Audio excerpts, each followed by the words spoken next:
Willis is a rowing buddy of mine. They filed a motion to dismiss, but there's no way. She's already done the legwork. All of us. I said law school's got nothing to do with law. Guess you skipped the course on inter-office policy. Should I stand? Please. Not presenting one single piece of evidence. A.V. McDonough, docket number Caution you not to do that. Diawali dengan memperlihatkan sebuah keluarga kecil yang terlihat sangat bahagia, harmonis, dan tentram. Di situ anaknya sedang merangkai sebuah kalung untuk diberikan kepada ibunya yang sedang memasak di dapur. Di tempat itu juga kita diperlihatkan dengan ayahnya yang bernama Clyde yang sedang melakukan pekerjaannya sebagai seorang ilmuwan sekaligus ahli dalam bidang mesin dan teknologi. Tak lama kemudian terdengar bunyi di depan rumah untuk kemudian dia pun langsung membuka pintu rumahnya. Namun saat dibuka, tiba-tiba di situ dia mengikat kedua tangannya dan menutup mulutnya dengan lakban. Dan kedua perampok tersebut bernama Darby dan satunya bernama Ames. Tak lama kemudian istrinya pun datang ke sana, namun Darby langsung mendorong istrinya hingga tak berdaya. Hingga saat rekannya sedang sibuk mengambil barang-barang berharga, Darby terlihat menghampiri Clyde dengan sebilah pisau di tangannya, di mana ia mengatakan bahwa dia tidak bisa melawan nasib dan dia langsung menusuknya hingga tak sadarkan diri. Dan saat Clyde sadar, betapa kesalnya Clyde saat melihat istrinya sedang diperkosa oleh Darby dan menusuknya juga.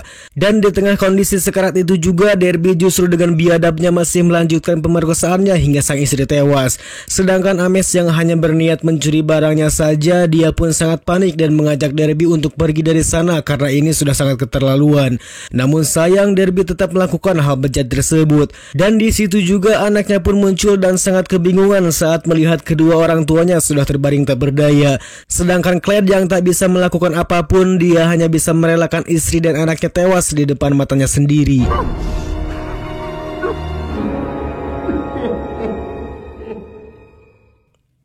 Beberapa bulan setelah kejadian itu, Clyde ternyata masih hidup dan berhasil selamat dari tikaman di perutnya. Di situ kita diperlihatkan dengan seorang pria bernama Nick yang merupakan seorang pengacara yang akan menangani kasus Clyde. Nick sendiri adalah seorang pengacara yang jujur, taat hukum, dan sangat mengikuti aturan peradilan yang berlaku. Di tempat itu juga kita diperlihatkan dengan asistennya yang bernama Sarah, di mana mereka adalah teman kerja Nick di kantor jaksa tempat dia bekerja. The Shelton case, where are we? Went sideways. They filed a motion to dismiss, but there's no way that Judge Abrams. Beralih kepada Clyde yang sedang menunggu Nick di ruangannya dan tak lama Nick pun datang ke ruangan tersebut. Di situ ternyata Clyde sudah menuliskan catatan mengenai kasus yang diharapkan akan memperkuat argumen dan bukti untuk memberatkan si Darby dan Ames. Namun faktanya Nick sudah mendapatkan informasi bahwa jaksa tidak bisa menerima semua bukti dari keterangan yang diberikan Clyde sebelumnya. Yang mana si Darby ternyata sudah menyewa seorang pengacara dan berhasil memberatkan rekannya yakni si Ames. Di mana si Ames lah yang justru dijadikan pelaku utama dalam peristiwa tersebut. It's not conclusive. Nick juga mengatakan bahwa dia sudah bersepakat dengan pengacara Darby untuk memberatkan si Ames dengan diberi hukuman mati. Sedangkan Darby yang sudah jelas-jelas memperkosa istrinya, dia hanya dijatuhi hukuman 5 tahun penjara. Mendengar hal itu dia pun sangat terkejut karena dia menyaksikan sendiri kejadian tersebut. Dan dia yakin bisa memenangkan kasus ini agar Darby menjadi pelaku utama dan harus dihukum seberat-beratnya.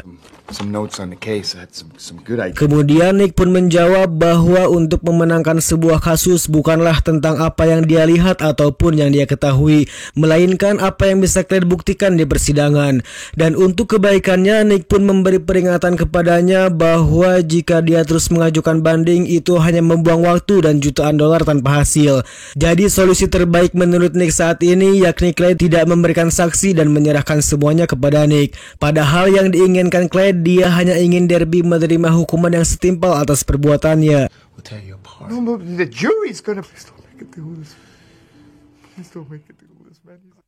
Singkat cerita, akhirnya persidangan pun dilaksanakan di mana si hakim kini sudah mengetuk palu.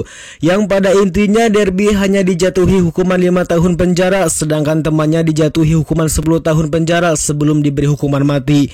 Dan setelah mendapat putusan tersebut, jelas hal itu membuat pengacaranya bahagia termasuk Darby. fight fate, right? Hingga saat Nick memberi keterangan kepada wartawan, tak lama Derby pun menghampirinya untuk memberikan salam dan terima kasih atas keputusannya yang tidak mengajukan banding. Dan tak diduga ternyata Clyde melihatnya dari kejauhan dan Nick pun sadar bahwa Clyde pasti sangat kecewa dengan semua ini. Setelah Nick sampai di rumah, dia pun menceritakan tentang kasus Clyde kepada istrinya yang sedang hamil. Dan faktanya Nick sendiri pun sangat kecewa dengan putusan persidangan yang menurutnya kurang adil. Can I talk to my daughter for a little bit? 10 tahun kemudian terlihat anaknya Nick sudah besar dan kini Nick memiliki keluarga kecil yang cukup bahagia. That's good. You did this by you? What are the DVDs? The video's not the same, Nick. It's Chester. What happened to Chip? I like Chip. Does it bother you? Not anymore. Singkat cerita, setelah Ames menjalani hukuman penjara, kini dia menjalani hukuman mati dengan disuntik. Sedangkan untuk Derby sendiri, dia sudah bebas sejak 5 tahun yang lalu. Hingga ketika dia ditanya tentang pesan terakhir, dia pun mengatakan bahwa dirinya sangat menyesal karena sudah ikut dalam pencurian itu. Dan dia juga bersumpah bahwa sesungguhnya dia tidak pernah menyentuh rambutnya sehelai pun, apalagi membunuhnya. Sedikit informasi bahwa mekanisme mesin pencabut nyawa ini dirancang untuk mengalirkan 3 cairan khusus semacam racun ke dalam tubuh dengan mematikan saraf otak dan organ vital tanpa rasa sakit sedikit pun. Dan meski tidak merasakan sakit saat dieksekusi, di situ Ames pun terlihat sangat amat tegang dan ketakutan karena memang dia sama sekali tidak bersalah atas pembunuhan tersebut. Look at me! Hingga ketika 3 cairan sudah dialirkan, tiba-tiba tubuh Ames pun mengalami kejang-kejang dan gangguan napas, sehingga semua orang yang menyaksikan pun menjadi panik. Kemudian dia pun menyuruh petugas untuk mematikan mesinnya, namun sayangnya Ames sudah terlanjur tewas dengan mengalami kebocoran darah di sekujur tubuhnya. Ketika Nick meminta bukti penyelidikan atas mesin tersebut, dia pun menemukan sebuah tulisan yang mengatakan bahwa kau tidak bisa melawan nasib. Dan saat itu juga Nick langsung teringat kata-kata yang sama disampaikan Derby saat di persidangan 10 tahun yang lalu. Untuk itu dia segera menuju ke lokasi Derby bersama beberapa polisi untuk menemuinya. When the home invasion, Ames's accomplice said to one of the Vics, "You can't fight."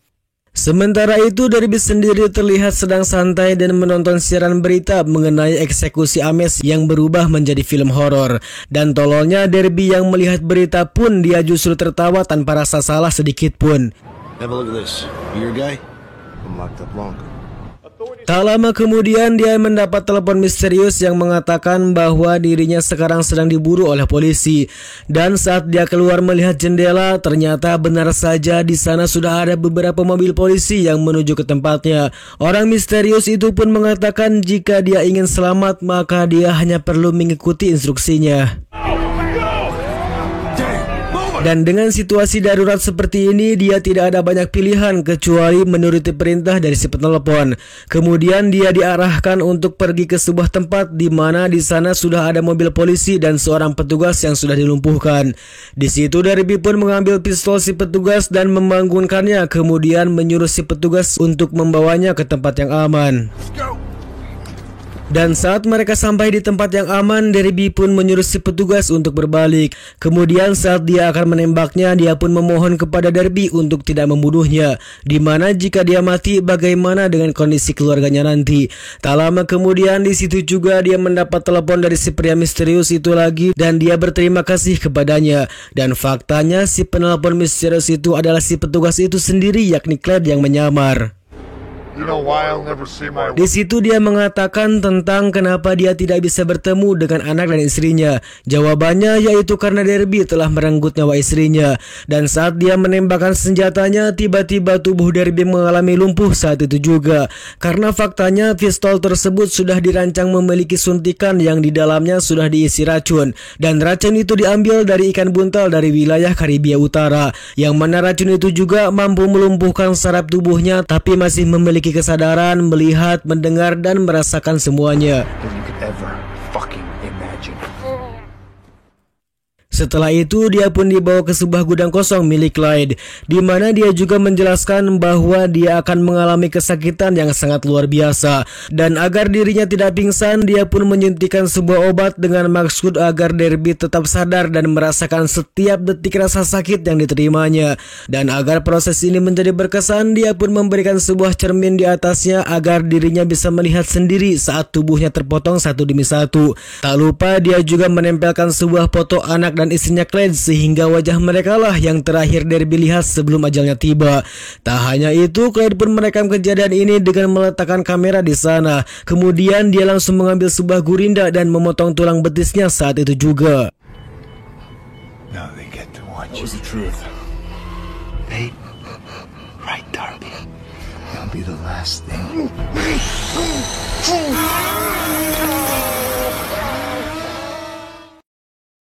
Okay, these are all the case files on... Singkat cerita, kini pihak berwajib pun berhasil menemukan jasad Derby dalam keadaan yang sangat mengenaskan. Belakangan ini diketahui bahwa lokasi tersebut merupakan salah satu properti milik Clyde. Untuk itu mereka pun langsung bergegas pergi menangkapnya. What else? He's a tinkerer. Sementara Clyde sendiri sedang melakukan hobinya, yaitu merakit sebuah mesin. Dan setelah dia mendengar bunyi sirine, dia pun langsung melepaskan seluruh pakaiannya dan menyerahkan diri tanpa perlawanan sedikit pun.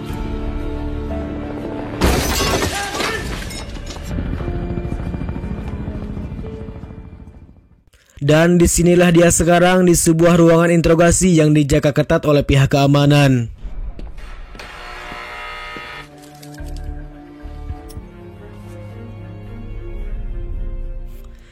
Di sisi lain kita diperlihatkan dengan seorang kurir JNT yang mengantarkan sebuah kaset PCD kepada keluarga Nick. Dan secara kebetulan saat itu anaknya Nick lah yang menerima paket tersebut. Sedangkan ibunya yang sedang sibuk menelepon si anak pun akhirnya memutar videonya sendirian. Dan betapa kagetnya si anak saat melihat isi video tersebut adalah adegan saat Clyde memotong tubuh si Derby. Beralih kepada Nick yang menghampiri Clyde di dalam penjaranya. Saat itu Nick yang merupakan pengacara penuntut, di situ dia meminta kesaksian atas pembunuhan Ames dan Derby. Namun Clyde menolak memberi kesaksian sebelum semua keinginannya terpenuhi. Dan yang dia inginkan saat ini yakni sebuah kasur spring bed karena kasur di penjara sangat tidak nyaman baginya. Nick yang mendengar hal itu jelas dia pun menolak hal tersebut karena dia tidak mau disuruh dan dipermainkan. Kesal dengan hal itu dia pun langsung pergi dari sana. I'm gonna ask you some very simple and direct questions. Dad. We're done here. We have. I think most people would agree with that. It was found on your property. One of my many properties. Nick, unless you have any heart, a bed. Bolted into the cells. Well, that's what wrenches are. You give me my bed, you get your confession. Kemudian dia pun mendapat telepon dari istrinya bahwa sang anak sedang mengalami shock karena melihat sebuah rekaman pembunuhan yang sadis. Sedangkan Clyde pada saat itu menggunakan helm dan penutup wajah sehingga membuat Nick sangat kesulitan untuk menuntutnya. Make the deal. A mattress? He doesn't make those kind of decisions. Take your ego out of it, Nick. Sementara itu Nick sendiri sebenarnya sudah menyadari bahwa itu semua dilakukan oleh Clyde karena dia sangat dendam atas keputusan sidang saat 10 tahun yang lalu. Scene beralih ke dalam penjara di mana kasur yang diinginkannya kini diantarkan langsung oleh sang petugas, di mana semua napi yang ada di sana pun terdengar meneriaki sang petugas, bahkan satu teman selnya pun terlihat sangat tidak suka dengan hal itu. It's the have-nots in here, son. It's a single. Bought 9 properties under his own name, then he transferred them to some corporation. Baby, you need it correct? Yeah, of course. Oh, okay. Singkat cerita, persidangan Clyde pun dilaksanakan. Dan karena Clyde melepaskan haknya untuk didampingi pengacara, si hakim pun memberikan pembelaan atas dirinya sendiri sebelum dijatuhi hukuman baginya. Sehingga saat dia berdiri dan berbicara, di situ Clyde kembali membuat semua orang yang ada di sana menjadi gideg saat mengajukan pertanyaannya, di mana ia mengatakan bahwa ada bukti kuat yang memberatkannya dan tidak ada jaminan untuk menahan dirinya. Dan menurut keputusan Mahkamah Agung bab nomor 04132 325 dirinya tidak berhak ditahan atas tindakan yang tidak ada bukti di persidangan. In my opinion, the state has failed to... Sedikit catatan bahwa Clyde sebenarnya sudah merencanakan dan mempersiapkan semua ini dengan detail selama 10 tahun terakhir. Pada akhirnya, hakim pun mengetok palu dan memberikan kebebasan kepada Clyde. Namun di situ juga Nick pun sempat memprotes tentang kesepakatan Clyde yang akan memberi kesaksian. The state requested bail be denied. Tapi tiba-tiba Clyde malah bertepuk tangan sehingga membuat mereka semua sangat terkejut. Kemudian dia mengatakan kekagumannya kepada si hakim yang sudah salah vonis, padahal Clyde sendiri baru saja membunuh 2 orang. Sedangkan si hakim hanya membiarkan dia bebas begitu saja. Di tempat itu juga dia menghina hakim dan pengadilan yang mengalami kecacatan hukum dan tidak memakai hati nurani dalam membela keadilan. Sedangkan si hakim yang mendengar hinaan itu jelas membuatnya sangat kesal. Kemudian dia pun dipaksa petugas keamanan untuk keluar dan dikembalikan lagi ke dalam sel. Your Honor, Mr. Shelton has agreed to give us a full No, I don't think I will excuse you. You were about to let me walk right out that door. Never happened to justice! And I bet you take it up the fucking ass. Setelah persidangan itu berakhir, Clyde terlihat kembali duduk di ruangan interogasi bersama Nick. Sesuai kesepakatan di awal, Clyde pun akhirnya mengakui atas pembunuhan tersebut, yang mana dia menceritakan semua kejadiannya secara jelas dan detail. I took his fingers with bolt cutters. Then I switched to potassium chloride. Dan untuk Ames sendiri, dia sudah mensabotase pengiriman cairan klorida untuk ditukar dengan cairan racun tertentu yang akan mengakibatkan darah mengalami kebocoran di seluruh tubuh. Dirasa pengakuannya sudah didapatkan, Nick pun memutuskan untuk pergi dari sana. Namun sebelum pergi, Clyde mengaku bahwa dirinya memiliki satu pengakuan yang belum dia sampaikan kepada Nick. Dan dia juga meminta harus ada kesepakatan baru untuk kesaksian tersebut. Sedangkan Nick yang sudah kesal pun dia mengatakan bahwa aturan bernegosiasi adalah dia harus punya sesuatu untuk ditawarkan. Dan dirasa semua ini sudah cukup bagi Nick, dia pun memutuskan untuk pergi dari sana. Dan lagi-lagi Clyde mengatakan kepada Nick tentang apakah nyawa Bill cukup. Switching the canisters was easy. I go home. You go to prison. Would the life of Bill Reynolds suffice? Dan sedikit informasi bahwa Bill sendiri merupakan seorang pengacar derby sejak 10 tahun yang lalu. Dan Clyde meminta kepada Nick bahwa dia menginginkan stik daging yang berasal dari Afrika dan jangan lupa untuk memakaikan saus gemol. Satu lagi dia meminta Ivor Busik untuk mendengarkan lagu Linkin Park yang dibawakan oleh Emily Armstrong. I would love a 20-ounce porterhouse. Dan untuk memastikan perkataan Clyde, temannya pun langsung menelpon istrinya Bill untuk memastikan keadaannya. Dan benar saja kabarnya Bill sudah 3 hari 3 malam tidak pulang ke rumah dan tidak bisa dihubungi sama sekali. Di sebuah layar, Clyde mengatakan kepada mereka bahwa kondisi Bill saat ini masih hidup, sedangkan Clyde hanya ingin stik daging dan sebuah iPhone tepat pada jam 1 siang. Singkat cerita, akhirnya mereka pun memenuhi permintaannya, namun sial mereka terlambat 8 menit. Clyde pun mengatakan bahwa jangan salahkan dirinya jika Bill sudah mati karena dirinya sudah mengatakan kepada kalian untuk memberikan makanan tepat jam 1 siang. Just wanna wait. Well, come on, Clyde. Anybody's watch but the wardens, you're already late. Open the door. Kemudian dia pun langsung mengatakan keberadaan Bill di sebuah tempat. Mendengar hal itu, dengan cepat mereka pun segera pergi ke lokasi tersebut.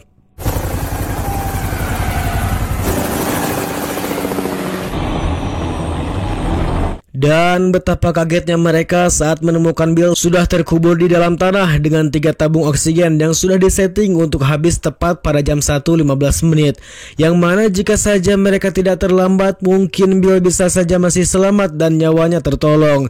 Namun karena perjalanan dari penjara ke lokasi tersebut membutuhkan waktu 15 menit, mungkin nyawa Bill masih bisa diselamatkan jika mereka tidak terlambat. Di dalam penjara sendiri, Clyde terlihat sedang menikmati makanannya dengan diiringi musik dari Emily Armstrong. Di tempat itu juga dia dengan senang hati menawarkan makanannya kepada satu teman selnya. Di sana dia terlihat mengambil tulang stik dan menghampiri teman satu telnya.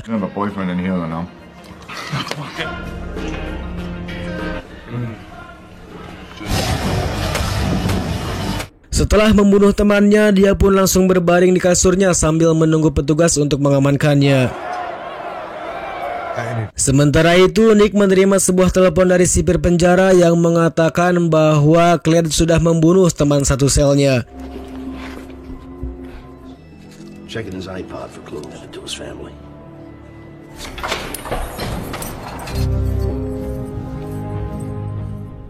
We found Reynolds. Lunch was late. No. My wife and daughter can't feel anything.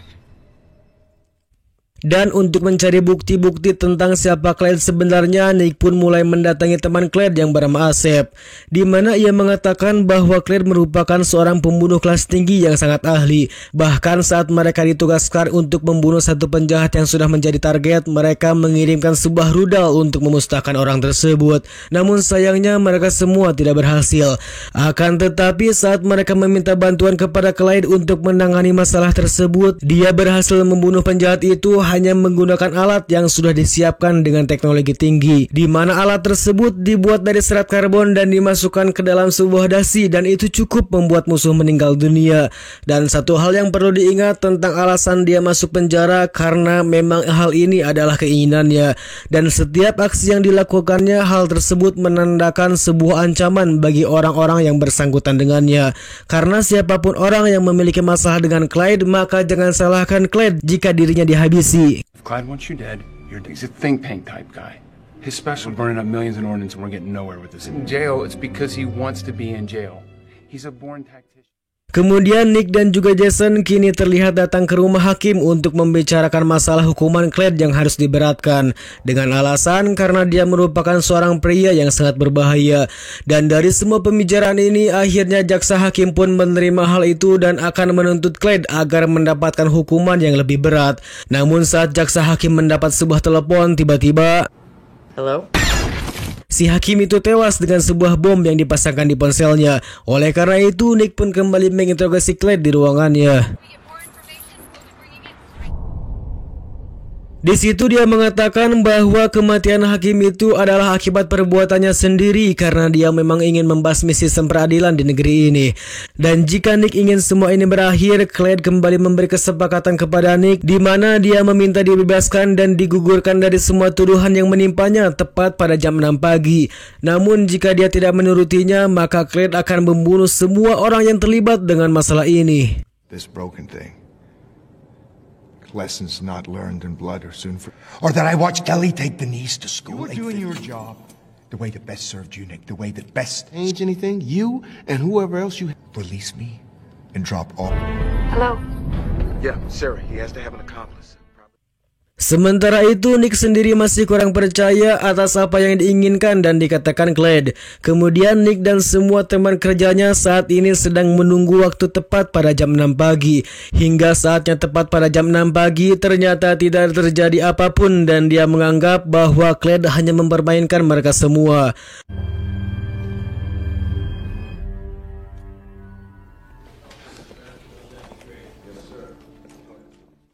Namun ketika Sarah akan menaiki mobilnya, tiba-tiba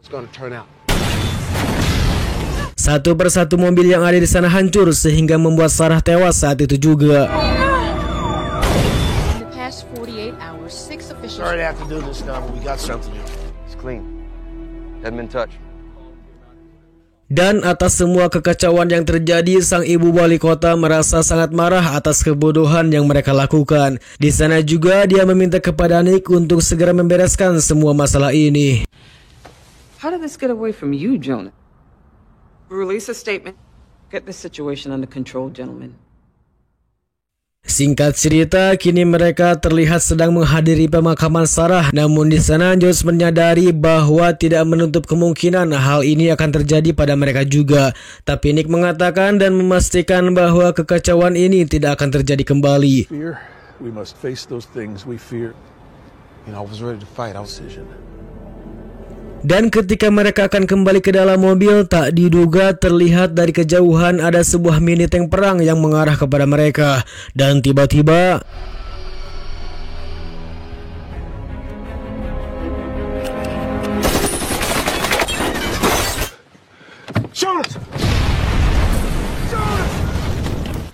You didn't. Now we have a jail psycho. district attorney. Will have the States. Defend the Constitution of the United States. Setelah itu, Nick terlihat mencari semua aset dan data milik Clyde selama 10 tahun ini. Dan beruntung akhirnya dia dapat menemukan hasilnya. Karena faktanya mereka menemukan sebuah gudang milik Clyde yang terletak tidak jauh dari penjara tersebut. The real estate listing of every industrial property.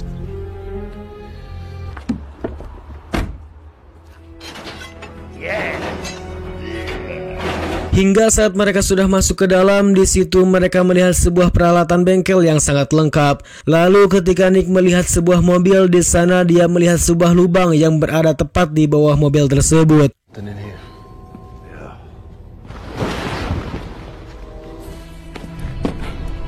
Dan ketika mereka masuk dan menghidupkan lampunya, ternyata itu merupakan sebuah terowongan yang sudah digali Clyde untuk menuju ke penjara. Hingga akhirnya mereka bisa menemukan sebuah titik keluar masuk penjara yang telah Clyde persiapkan selama 10 tahun. Akan tetapi setelah mereka membuka, di situ mereka tidak dapat melihat Clyde berada di dalam selnya.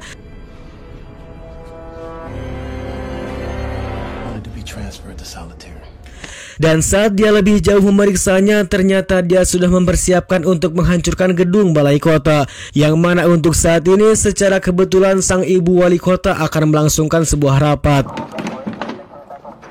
Dan benar saja, Clyde terlihat sedang menyamar menjadi cleaning service untuk meledakkan semua gedung ini. Kemudian dia sudah meracik bom tersebut dan diletakkan tepat di bawah lantai ibu wali kota yang akan mengadakan rapat. Baby, please tell me you're okay. Better be safe and sorry. Di waktu yang sama, Nick pun terlihat sudah tiba di tempat tersebut, sedangkan Clyde sudah bergegas untuk kembali pulang ke dalam selnya. That's the 5th floor, sir. Di saat itu juga Nick langsung memeriksa kamera kalau wali kota akan mengadakan rapatnya di lantai 6. Kemudian dia langsung menuju ke lantai 5 untuk menemukan bom tersebut. Dan beruntung di sana Nick menemukan ruangannya dan dapat melihat bom tersebut. Dan saat dibuka, ternyata itu merupakan sebuah bom yang memiliki daya ledakan yang sangat besar. Sedangkan bom itu hanya bisa dikendalikan menggunakan ponsel milik Clyde sendiri. Dan jika akan dimusnahkan, bom tersebut hanya memiliki jeda waktu selama 30 detik.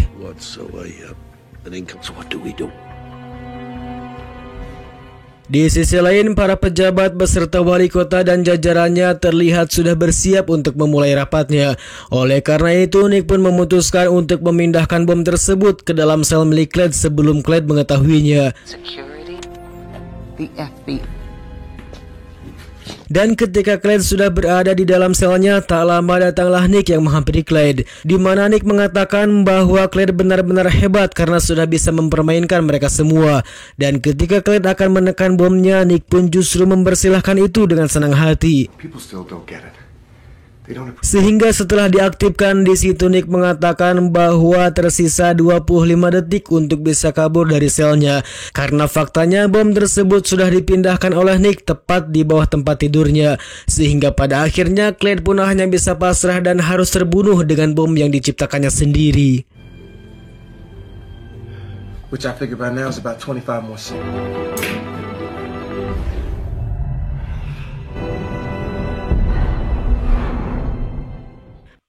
Singkat cerita, kita akan diperlihatkan kembali dengan Nick dan istrinya yang sedang melihat anaknya tampil di muka umum.